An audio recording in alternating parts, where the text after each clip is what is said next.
We'll then share out some updates dashboard-wise and data-wise before then reporting out committee work over the past week. I'll say the committee meetings over the past week were super productive, and so I want to thank everyone for bringing their all and being just very present and very thoughtful in their guidance, recommendations, advice. Some good dialogue going on. So I think with that, as I've said before, a lot of the work we're doing right now is happening within the committee meetings. And so this is meant to be kind of a report out tonight on what's been discussed. There may be some elements we bring to the full board tonight. More specifically, there is one item for approval tonight, and then we'll move into public comment and executive session where there are three items I'd like to discuss during that session tonight. So I think with that, we'll kick things off with headlines. So, last week of December hit. We're now about 2.5 weeks into the month of January. And so there hasn't been a whole lot of school, but there's been a lot going on. And so I'll report out what's kind of been on our minds and what we've experienced, see have a sense of the world at school. So it's a big testing month for us. And so we have iReady testing going on or having been completed at the middle school. And actually, IA2s are going on in mock exams at the middle school this week and next. At the high school, we are experiencing January Regents Week as well as semester finals. And so kind of a funky week with regard to a lot of testing happening and therefore differentiated schedules happening. So we'll have some good data next meeting to bring to you all, and we look forward to that report out. On the culture and climate front, we had a really great community service day back in January where our entire middle school and much of our high school took part in various community services across different nonprofits in Brooklyn. And so I shared out some photos of those festivities during the community meetings, but another great year for us with community service where kids were able to learn about just the power and value and joy of helping others, which I think is a really powerful trait and habit and thing to experience as a young student. We also had just holiday festivities that last week, and so kids had some fun. We had some spirited events happening, and so anyway, we're back now in January, where January is flooded with a whole lot of after-school athletic events, and so I feel like I've been to 4 or 5 matches over the past few weeks, and there's no slowing down over the coming months. So I'm excited for our winter season. You see the photo on the right of the same student who was in that video you just saw going up for a layup. She does make the layup for 2 points, and I believe we did win that game, right, Melissa? I think so, All yes. right, very good. All right. So, beyond that, on the other front, just a busy time. This is now the time of the year where the flying of the plane overlaps with the building of the new plane. And so we're doing school this year right now as best we can as we also begin thinking about the coming year. And so with that, student recruitment is in high season. Chris and Kalu were both at a neighboring middle school today, presenting to a class full of students, and it went really well. And that's just one day out of the mix. Lots of calls happening, lots of visits, lots of communication with schools, a busy time. We also have begun strategic planning for next year. I'll say a bit about that momentarily. We have at the mid-year mark shared, we collected and now shared some feedback to administrators from colleagues. And so that's now in process where get some feedback, synthesize it, come up with some themes, look to get better at what we do, take some of that feedback to heart. And so that's just the way in which we roll each year in developing and in getting better. We also are now in the process of surveying our staff about their plans for the coming year to get a sense of any openings we might have. And so we'll have data on that solidly by the end of this month.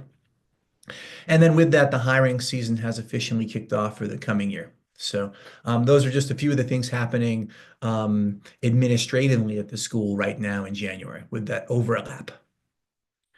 Beyond that, a few specific headlines enrollment-wise. We're in a very similar place we were last month. There hasn't been a lot of movement. We're at 498-ish right now versus 500 in December. There's been some in and outs. We've had a number of students over the past few weeks who had, for whatever reason, transferred from the school in the fall that have recently come back. And some of that's just due to students feeling as if, families feeling as if the options they have now We are their best option in offering a lot to them. And so that's been happening, which is good for us. And I think good for school is you've got families saying, wait a second, this is really good. I'm coming back.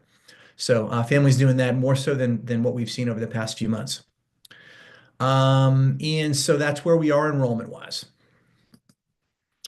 From a staffing side of things, no change from the prior month. We are kind of working through a couple of openings that we're covering internally and plan to do so for the remainder of the year at the middle school. At the high school, we do have some vacancies in the learning specialist position. Those positions are covered internally. If we do find promising people to fill those roles, we will.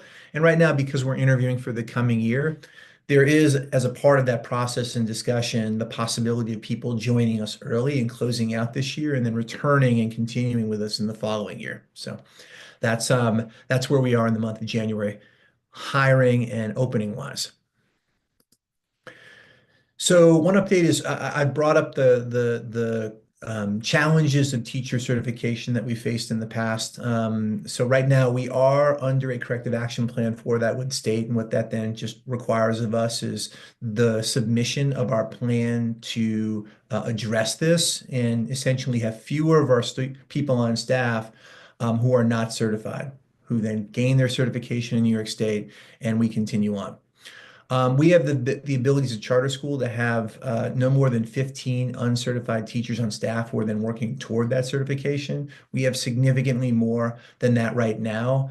And so for us, it's about addressing that. And the way in which we're doing that is we did this past year institute an announcement and change to policy that stated that all teachers who were on staff as of last year had to obtain their certification by the end of this year to continue to be employed at the school. So now we're managing that process, and a lot of that involves individual conversations with people about where they are in the process, and then helping them to establish a plan if they don't have one already, and then managing according to that plan and looking at updates over time. And so the management of that is important so that we've got this taken care of. In some cases, staff may just need to submit a form and make a payment to have their certification be processed. In other cases, there may be more involved, such as graduate school. And so we'll customize our support as best we can so that the folks who are doing really good work for kids coming back next year are in a good position to be certified as of this spring. The plan we're submitting to the state is not a 1 year plan, but a 2 year plan, just to give us a little room to maneuver. So anyway, that's where things are. We'll submit that plan tomorrow and then begin managing according to it. Are there any questions there? I will move forward then. So beyond that, I'd mentioned that this is now the time in which we embark on planning for the coming year. So I want to just mention to you in preliminary form some of the things we're discussing as priorities for the coming year. And some of these we've discussed within either committees or the full board. So some of these are familiar. So as we think about 25, 26 and the things that are most highest leverage that we think will impact success of school in the coming year, these come to mind. The codification of systems, we've talked about that at the board level, but that's something also as we move into and experience the second decade where we're not growing, solidifying and refining the systems we have and making sure they're clear, making sure they're efficient, and making sure that we're able to more easily do the jobs because they've been codified. So that's one. Second would be just the enhancement of our profile and programming. You saw the video a moment ago, and I think that's just one example of the way in which we begin to kind of get the word out in a livelier way, who we are as a school and what we're doing. With that comes just the programs that we offer and touting those as well as expanding those when possible. Third, we talked about this, increasing enrollment, getting that back up to where it was as of last year. And that entails a higher retention of our eighth graders. Fourth, greater resources, bringing greater resources to the school through development practices and showing up the ways in which we do that and becoming more skillful in that area. Performance Management 2.0 is something we focused on this year that I think we need to continue to focus on and get better at. Just how are we developing talent at the school, including those who are actively responsible for developing talent. And then finally, continuing to align our program 612. So we are a very coherent, consistent 7-year school that uh, serves families truly and efficiently from grade 6 to 12 and beyond. So those are the things that are on our mind as we begin to zero in and prioritize and come up with more detailed plans on the way in which we position ourselves to be as successful as possible in the coming year. Any questions or comments on things here? Maybe a question would be, does anything surprise you here? Or is there anything perhaps not here that you'd recommend we consider?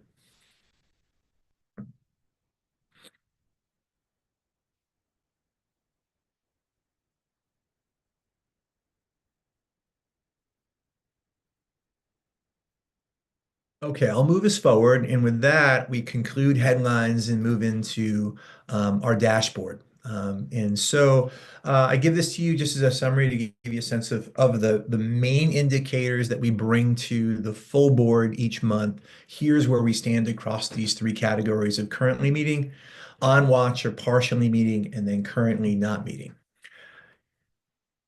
From the past month, there's only been two changes in where the specific indicators are categorized, and they're highlighted in blue. And so I think just thinking about where we are now, and I'll go into deeper data both on the next slides as well as during the committee meetings. I moved development and student recruitment at the high school from currently meeting to now on watch. I feel like we've made some moves with development, which I can report out soon, but this is a big month and a half coming up. So it's going to be about kind of delivering on some of the things we want to do and aspire to do there.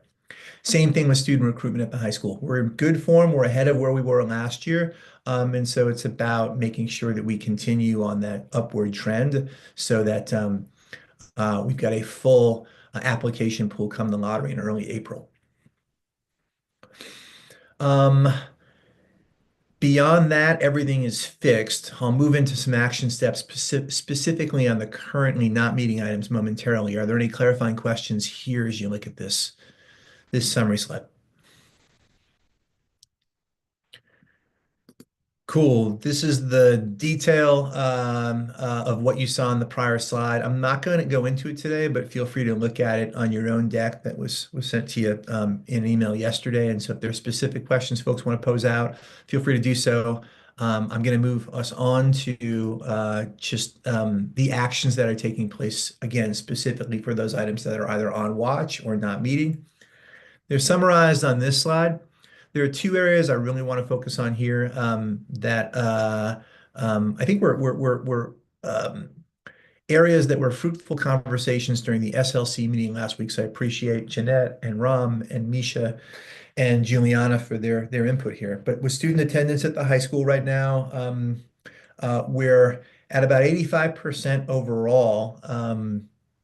On a daily attending school. That's lower than we have been in prior years. We've talked about some of that, and I think I sent you all out a state report yesterday, which summarized some of the bigger trends across the state attendance wise. And I think the conclusion here is we're very much kind of in the realm of what other schools are experiencing, and the data that we have here is in line with the data across schools, specifically charters and urban schools. So there's some work to do, and we're not alone. In looking at that report, they do offer some recommendations for actions to take and interventions to be had. In addition to that, I have had some conversations with families recently, one notably on Friday, in which the parent said, "Hey, look, I get a robocall once in a while, which is an automated call when my child is absent. There are times in which I might get that call and they're actually in school. Why not make those in-person calls?" And when I think about that, on a typical high school day, we may have 35 students, 30 to 35 students who are out. I think it would be worthy of us piloting at the very least in-person calls to see if that has a difference in terms of its impact and effect, a real conversation with a parent about kids' whereabouts, health, etc., versus an automated call. So that's something I'm going to be bringing back to the high school team this month and looking to pilot. With regard to out of school suspension right now, Juliana had some good feedback with regard to where we are, which is at the high school at about 13%, middle school 2%, and how that trends in relation to what she sees as some of the high schools that she indirectly directs. And so I think we're in line here. I think there's some work that we can do proactively in curbing suspensionable behaviors among students, and that's where I'd like us to focus our time in thinking about on the proactive end of things, where might there be things going on predominantly out of school that we can curb either in communication with families or with students directly. And so that's going to be a focus over the coming couple of months as we look to manage that number. Beyond that, are there any other questions or recommendations based on what you see here, based on what's been reported out?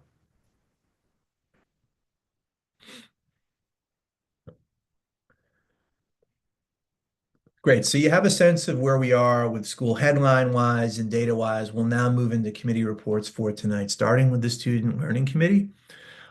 Here's the agenda from that call on Thursday. Again, a really productive meeting.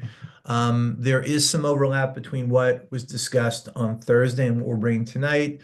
Many of the headlines reported out just a moment ago came from that committee discussion.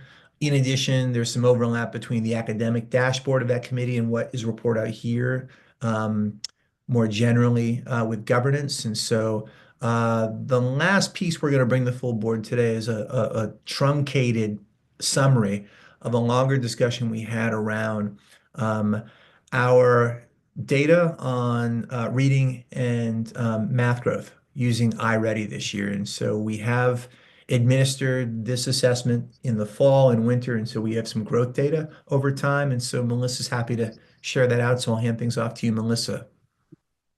Yeah, I'm gonna go really high level right now, but team has access to the more in-depth slides that we went through. iReady is our screener. It is our growth measurement tool for reading skill and math skill. So not entirely predictive for state exams, etc. We'll dive into that a lot more next month when we wrap up mock exams and IAs. Um, but this is our first big external measure that we use during the year to track growth. This year, we know we'll see significant growth. If 90% of students make what's called typical growth, they grow at least a grade level during their time in that grade level, and 50% of students reach their stretch goal. Stretch goal is individualized by students, students who are coming in closer to their grade level, on grade level, or above grade level need to grow a little bit less than students who are more far behind. So their stretch goal is made so that across years, students are all reading and performing mathematically on grade level. Nationally, and in with our work with curriculum partners, who is a parent company for iReady, we know that about 35% of students meet this goal. So 50% is a rather ambitious goal to set for a school. At the very headline level, here's what we saw mid-year. The number of kids at the mid or above grade level has grown from 9% to 16% in ELA. And we have 9 percentage points fewer students performing 3 or more grade levels below. So we moved a lot of students away from the roughest extreme and towards the on or above grade level extreme. We're looking at growth. There's some students who grew phenomenally and are remaining in the buckets they were in before as well, the bands. We'll see that in a little bit. But we're also excited to see this progress as far as performance bands. Half of our students in ELA have already met their year-end typical growth goals. So they've done in half of a school year, not quite half of a school year because we did test in December, what they were expected to do by June. So that is a lot to celebrate there.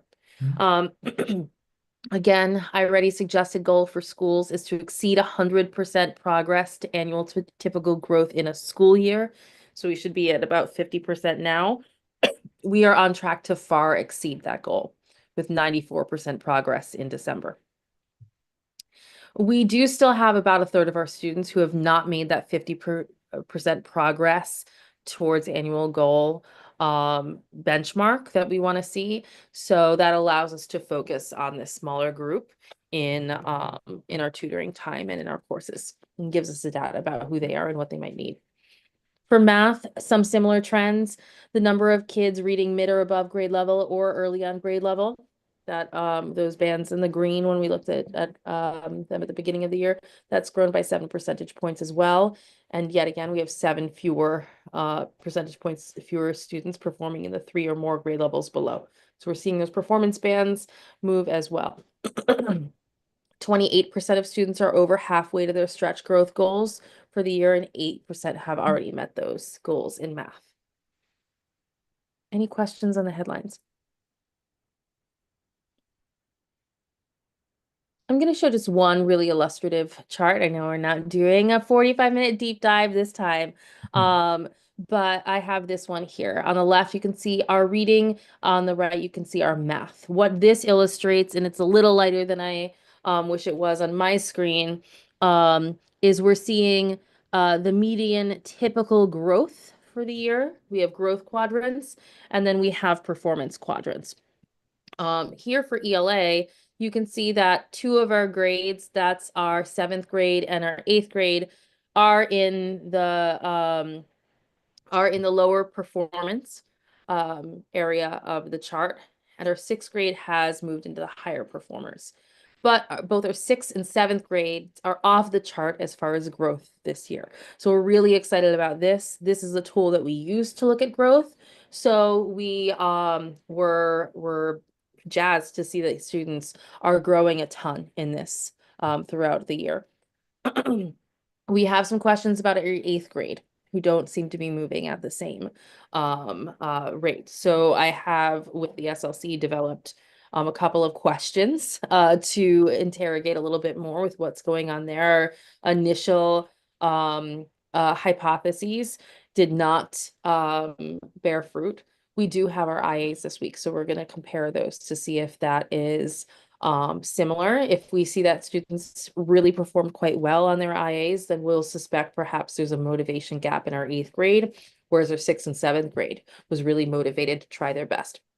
We know you cannot fake this growth, but you can kind of phone it in and show not growing. But there may be some deeper things happening with our 8th grade as the rigor has progressed closer to high school level. So we have some work to do there. You can see that our math performance is a little bit more clustered. Students are still in the lower performance bands here, but we are all in the high growth quadrant. Not quite as exceptional as our 6th and 7th grade in ELA, but we are happy that students are progressing there and are performing, are growing at a rate higher than many of their peers maybe. Questions on this?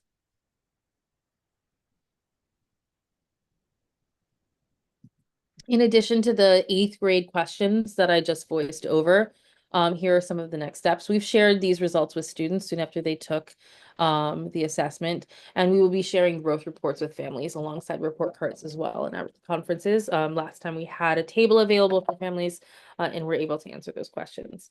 iReady provides individual reports and suggested groupings with reteach skills, as well as lesson plans that teachers can use in their tutoring groups. So we're using the data from this as well to rethink about our tutoring groups alongside the IA data we're collecting this month to provide targeted supports as the year progresses.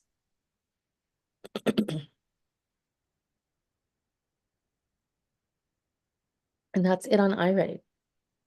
The next time we report this out as a whole school's worth of data will be in June, and we'll see if students met those targets for the end of the year. Hopefully this amount of growth progresses.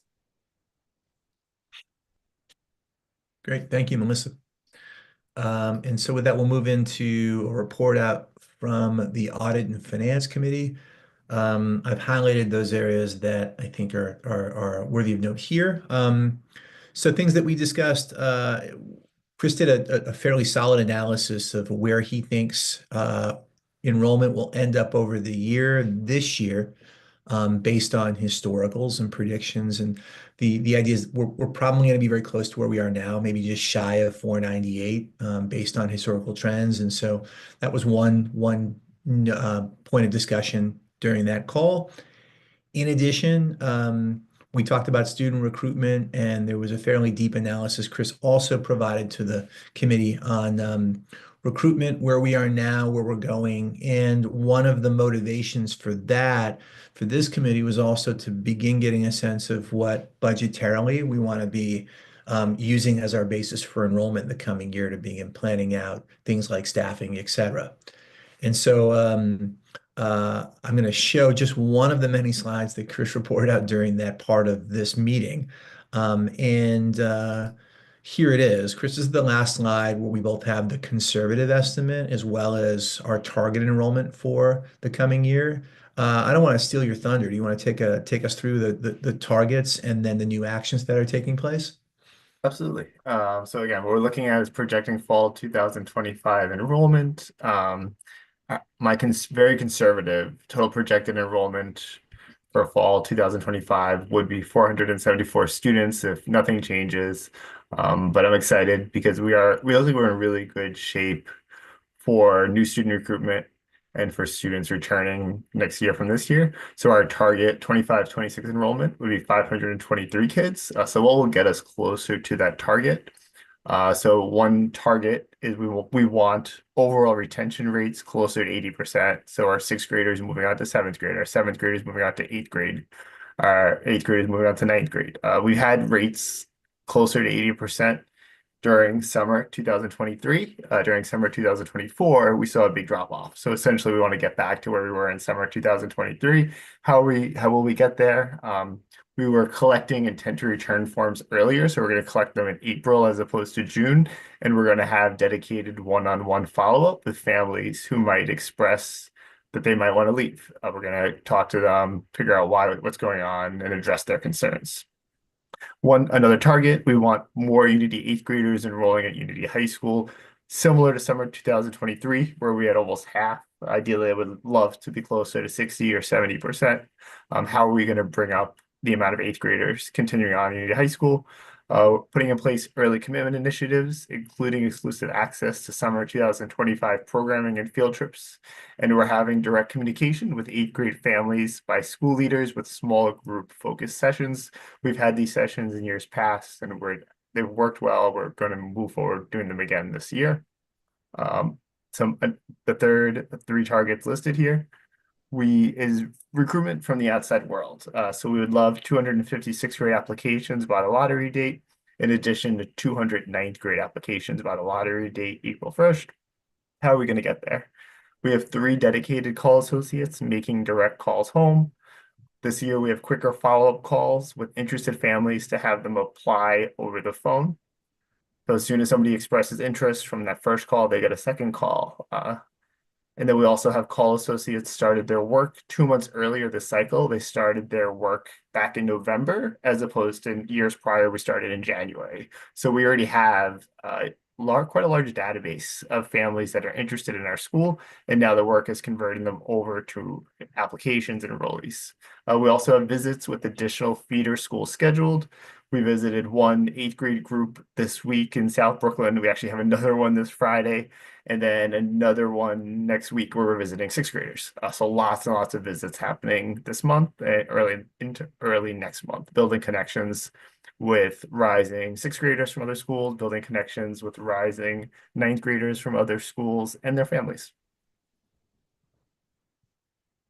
Thank you for that, Chris. I guess folks who are on the Friday call, is there anything more you'd want to add from this component of the meeting?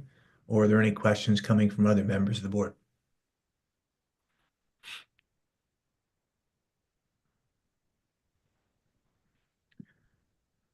So this is helpful for a few reasons. One of those also, as I mentioned earlier, is in planning our budget for the coming year. And so the approach is going to be creating essentially 3 different scenarios. One with a more conservative estimate, which is if we did nothing more this year and just kind of let things go as they will, 474, 475 might be where we end up. Obviously, that's not how we roll, but we'll create a budget around that.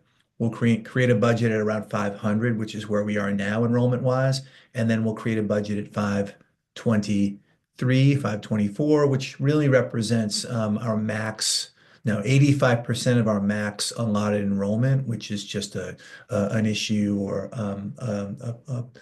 a compliance data point with the state. So those are our three scenarios. That'll be our approach, and that'll be happening over the coming weeks with a early report out during our next meeting in early March. I think we'll hold off on a report out with regard to where things are as of the end of December, unless Jim and Jeanette and Sal feel differently. Cool. So I'll move things forward to our next committee report out, which was development. And so good call. I guess it was last Monday with Ram and Sal and Mitra. And the items that we discussed that are worthy of kind of note are we did take stock of our progress over the past 12 months and kind of building out the machinery for development.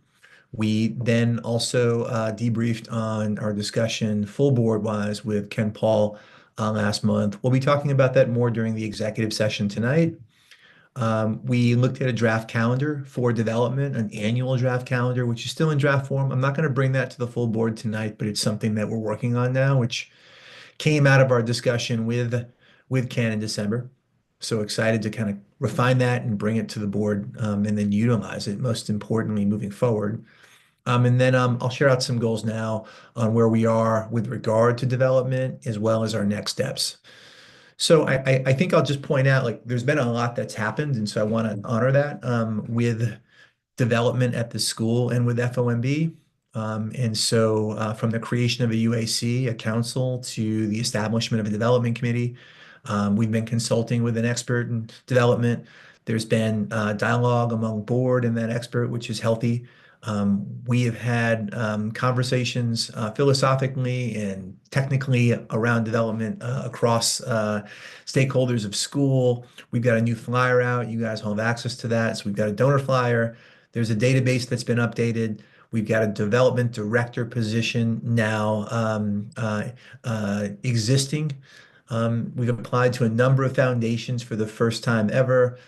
We've made contact and friends with a few foundations and are looking to only strengthen that. We held a Giving Tuesday event for the first time formally. And we are now piloting sponsorship opportunities with specific programs at the school, as well as we've got some software and some platforms that are handy and useful in this area of nonprofit work. So a lot has gone on in building the machinery up to make us really effective as a development entity and bring resources and funding to our school. So proud of this and look forward to continuing to build on it. Sal, Ram, anything you'd add here?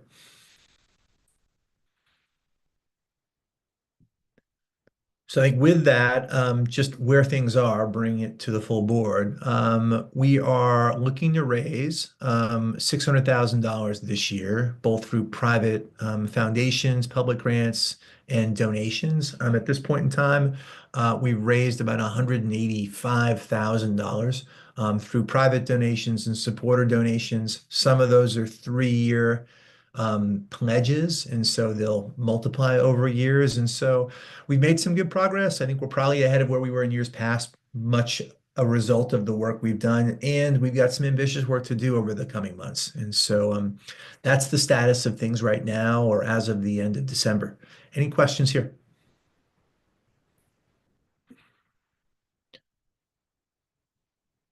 Cool. So I think the work over the coming month is much of the same. We've got a few foundations that we're in communication with and perhaps meeting with in the coming weeks. Some private donors who are on the calendar now, which feels good, and we'll be applying to some foundation grants over the coming month. And so a busy but important time for us as we look to open up a strong year. With that, I'll move us to the final committee report out for tonight, which is the governance committee. And so just a quick report on that, and Jeanette and Jim, if I miss anything, let me know. But we took stock of some items that have been on the committee's agendas over the past few months. That includes a review of bylaws, which has happened, and nothing to report out of significance there.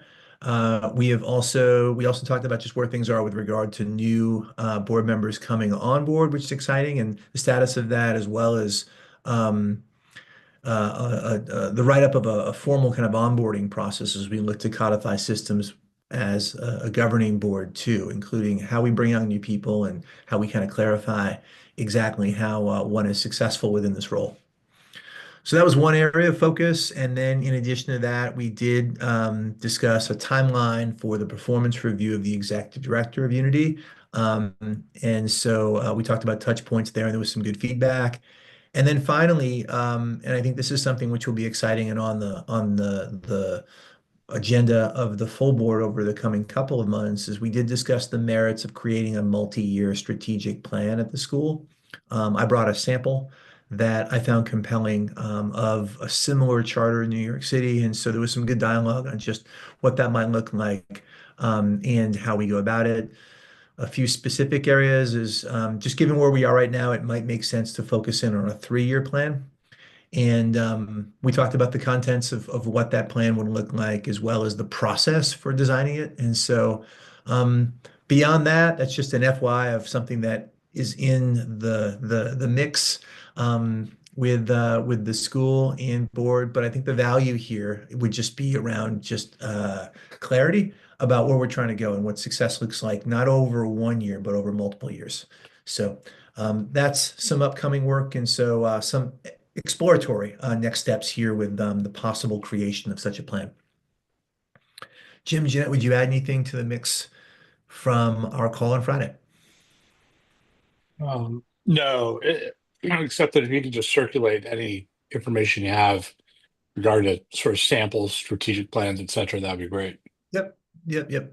Good stuff. And that's yeah, that's on the to-do list. That'll be happening tomorrow. So beyond that, we move into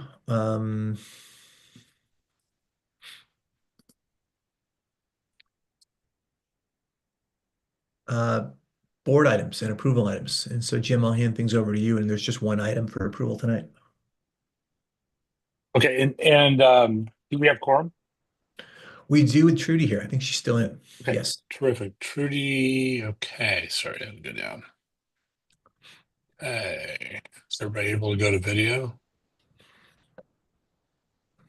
Okay, the only item we have tonight is the approval of minutes from the prior meeting. Has everybody had a chance to review? And assuming so, does anybody have any questions or comments or edits? All right, terrific. Okay, all in favor of approving the minutes from the prior meeting, December 18th? Go ahead. Thank you. Okay. Thank you all. Next agenda item for tonight is public comment.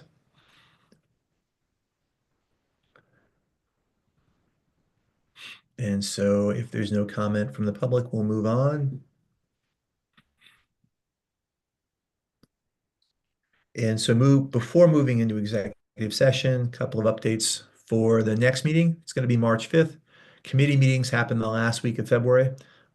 Short month of school in the month of February for schools in New York City with a February break in between. So we'll be coming back from the break and hold our 4 committee meetings and then go into an in-person meeting in Williamsburg on the 5th of March.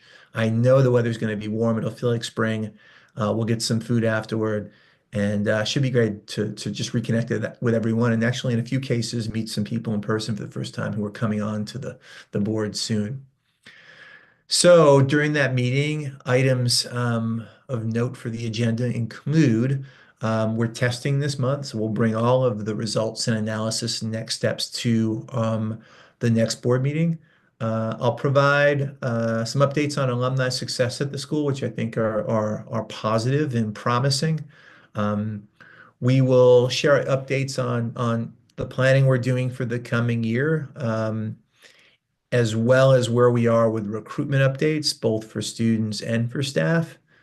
We will have a sense of plans for next year among staff, so we'll be able to give you some updates on retention or likely retention of staff. And then we'll talk about where we are development-wise with the school and where we are with renovations of 584 Driggs, where we didn't report out any updates tonight to the full board there, but we expect to get pricing from our contractor this week to then begin having conversations about next steps, feasibility, and any decisions around how to proceed with the renovation of the exterior of the building on the facade and the gym. So that's where we are, and I think with that we